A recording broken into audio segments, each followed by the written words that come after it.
ഒരു ചെറിയ ഗ്യാപ്പ് കിട്ടിയാൽ എനിക്കപ്പോൾ ബാഗ് പാക്ക് ചെയ്യണം. ഫോൺ, ഹെഡ്സെറ്റും പേഴ്സും. മതി, നമ്മുടെ യാത്രയ്ക്ക് ഇത്രയും മതി. മലബാറിൽ നിന്നും മലനാട്ടിലേക്കുള്ള ആദ്യത്തെ യാത്ര വല്ലാത്തൊരനുഭവമായിരുന്നു. പ്രകൃതിയോട് പറ്റിച്ചേർന്നുള്ള ആ യാത്ര അനിർവചനീയമായ അനുഭൂതിയായി അവശേഷിക്കവെയാണ് കക്കയം എൻ്റെ കാനന സ്വപ്നങ്ങളെ വീണ്ടും ഉണർത്തിയത്. ഇന്നത്തെ യാത്രയിൽ കാടും മലയും ഞങ്ങൾക്കൊരുക്കിയത് വേറിട്ട കാഴ്ചയായിരുന്നു.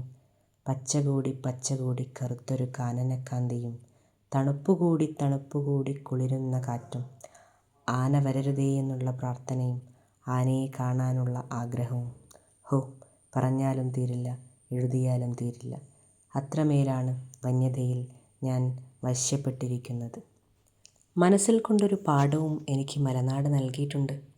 കരുത്തുറ്റ പാറക്കൂട്ടങ്ങളെ തകർക്കുകയും അവയ്ക്കിടയിലൂടെ തൻ്റെ വഴി കണ്ടെത്തിക്കൊണ്ട് ഒഴുകുകയും ചെയ്യുന്നു വെള്ളം. നിർമ്മലമായി, സൗമ്യമായി, ശാന്തമായി.